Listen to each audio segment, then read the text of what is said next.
We'll show you can wear regular. Just So watch those. you can wear from here on out all your practicals you can wear it these clothes. Okay. Because you guys are going to be doing ultrasound on your chest. So whatever, actually the more access your partner can get to your shoulders, your hips. So like the guys, obviously you can take off your shirt. If someone's doing ultrasound on you, Mhm. you'll just take off your shirt. Okay. Or wear a tank top, but you can expose that area. Okay. Okay. So that's come on up. She's like, I like when nobody's making eye contact with her. That's okay. All right. So you guys have covered, right? Pressure points. Okay. So now we're going to. That's okay. Can we get we're going to go ahead and position to relieve the pressure points. With her lines. With her line of supine. So tell me what her pressure points are. We'll start distal to proximal. Okay. So this would be her compliments. So it would be all under here. Let's be a little more gentler with location. Can we grab, do we have pillows?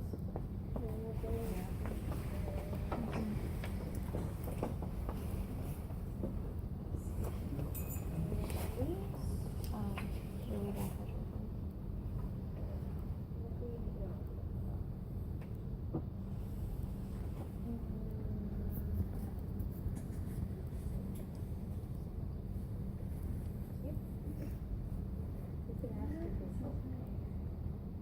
So what were you relieving there?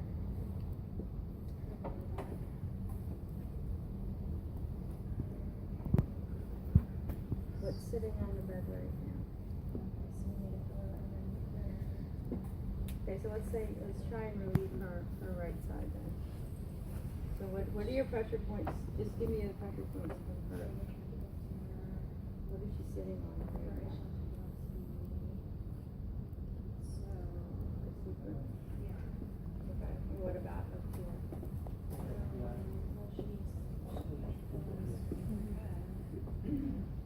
What's your other? So I guess I'm I go- need a I'm just pillow going underneath here. pressure points, so you know what the pressure. If you start and you just list all your pressure points, he wasn't putting the other.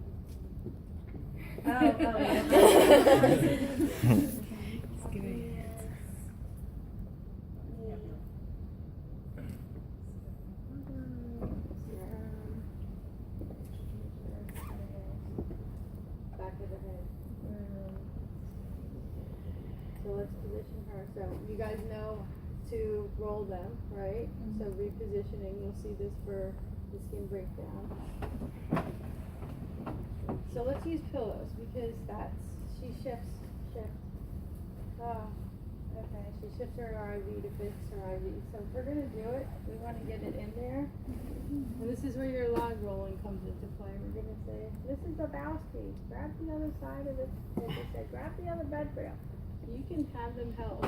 And then you can either, depending on how much you want them up, you can wedge them here. You can wedge it here. It doesn't have to be, like they don't have to feel like they're going off the side of a cliff. And then she comes back. So now her hip is off. So they call that position semi-supine. Semi-supine position. And if you have a bolster, which you never will, yeah, you can use that instead for the Are you comfortable like that? Yep. Is that under the knees? Is that actually for comfort? Because it's not. It's for comfort. It's for comfort. Yeah, it's for comfort. If you take this out, Your and the patient is like this, I mean, there's no pressure to the calcaneus. If she were to roll, if she was like, if she had really tight piriformis, so she's really rolling out, some people can put pressure on their greater trochanter. So one thing you can do is you could sort of put this in here to keep them aligned in a straight line, okay? The thing you don't really, or instead of using a pillow, you can do that for comfort. The last thing you want is to cause genu recurvatum. So you don't want the knee to snap down into extension. So you have to make sure that their knee is intact, it's good ligamentous structure. If it's not, then you have to do something to take up this distance between the bed and the knee. And typically you could use a pillow, but what happens with a pillow, and Colleen will tell you, we see it all the time, bend your legs. If somebody's in this position a lot, their knee's bent, so they can develop a knee flexion contracture. If they have swelling, the swelling's going to come this way as it comes back and tries to come back and get to the heart. It's going to come up here and it's going to drop down and it's going to pool. So this position can cause more swelling in the knee. So again, the knee flexed position is not the most desirable physiologically, but it is what's called the open pack position for the knee joint. So it's the position of comfort. So a lot of people will do this, although it's So you don't patient want specific. Okay. So you're bad off either way. Pat, you had a question? I remember PSIS was one of the pressure points. Yep. Yeah, we're gonna go on the side too. Thanks for volunteering. Come on up. Anything that touches the bed. So when you do it, also you'll learn, it's with the knee, you don't want a pillow under it because with your knee, oh, you can still lay down, Brian. He's gonna pressure point you on your Oh, I thought he was gonna do the first one. No. You don't want, Dr. Walsh will teach you, because it's contraindicated to have, you want their legs straight. You don't want them bent. But those knee patients, they love throwing that pillow under that leg. And you're constantly going in there, taking it out. So, you don't want it to heal because you'll have a contracture. You want it straight.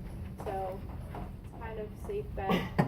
You don't really want anything under the knees. But you'll come in and fight them for it, fight them for that pillow. Okay, so lay on your side. So we'll go on the pressure points on your side.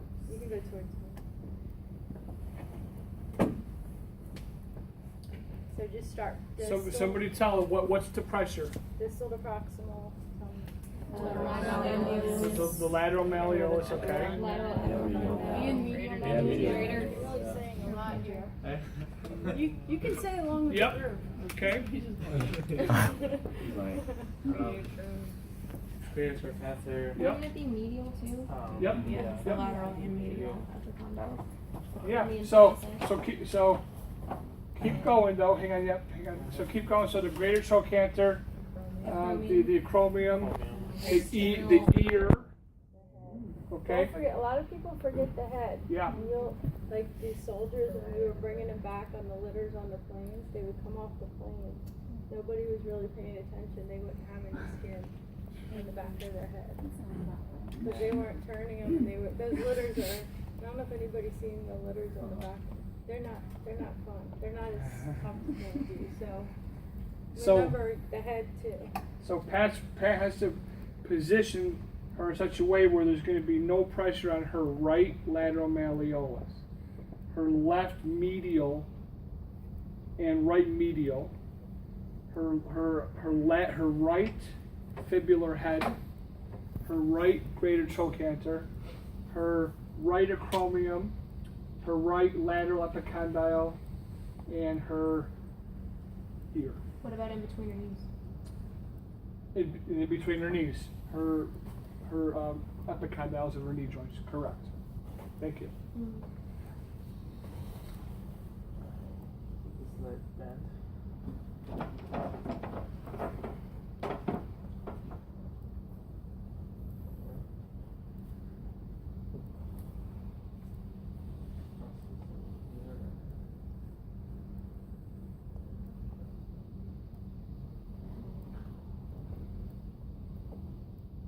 That'll work.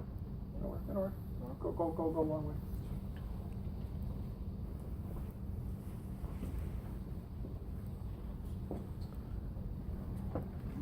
This can go.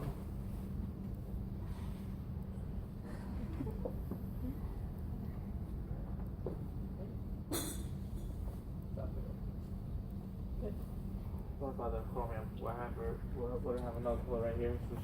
So you can. So in this position here, So in this position here, you can have the patient slightly roll back And if you do that, you could take something like here, roll forward, roll back, and then roll back. And that's too much, about right there. So then you can have them wedged with a large roll towel, and so now every pressure point really in her body is relieved. What's the wedge?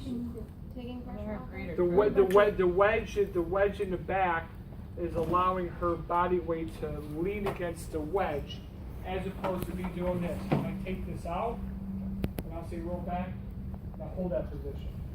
Now she's got to hold that position. I don't want her to use that muscular activity to hold her, so I need to wedge her.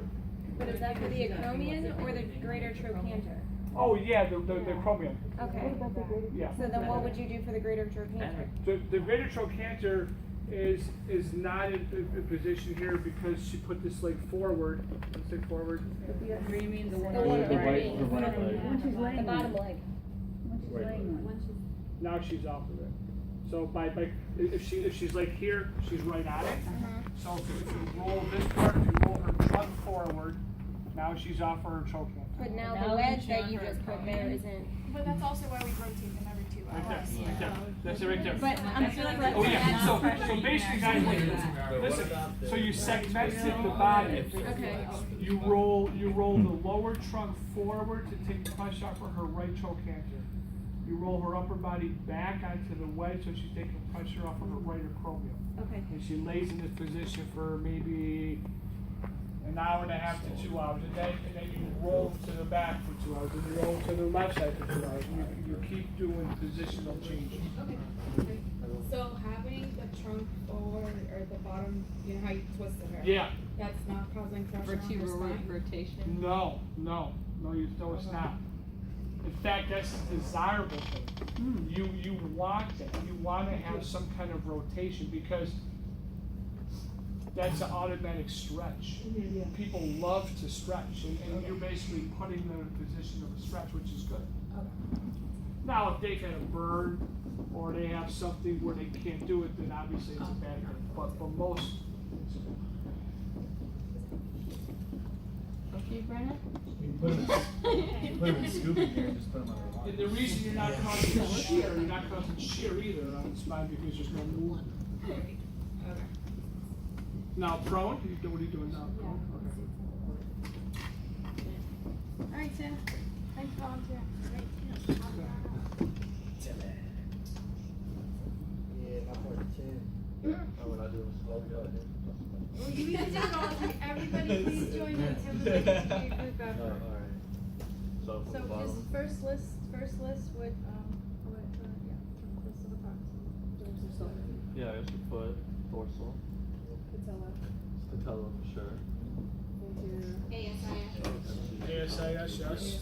The sternum. The rib cage, no, but the sternum, yes. Yeah, and I guess the anterior angles of the rib cage, yes. There's like up another pillow underneath. What about for well endowed women? Good point. What would you? Well, that's what. Well, hang on, Callie's gonna address that. So, I don't know. go ahead. We're gonna put this under your chest. So you can either have them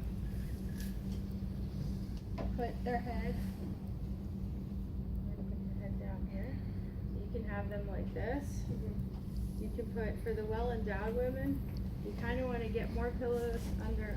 Go ahead, sit down, so that there's area here for said parts, and then that way you've accommodated for it. And even though most of the time they have the low back pain, so it kind of feels good in this position. But if you have to work on their whole back, you've already situated them for Yeah, that. And watch their neck. The thing is, like, it's the pillows for the neck. Like, some people, they'll get comfortable and they'll tell you, but you should always tell them if your neck starts feeling stiff. Because some people will get there and they'll be like, oh, this is where I'm supposed to be. And you go to get them up and their neck is like stiff as anything. So most of the time you just want their forehead resting comfortably. But tell them, if it starts to hurt, please let me know.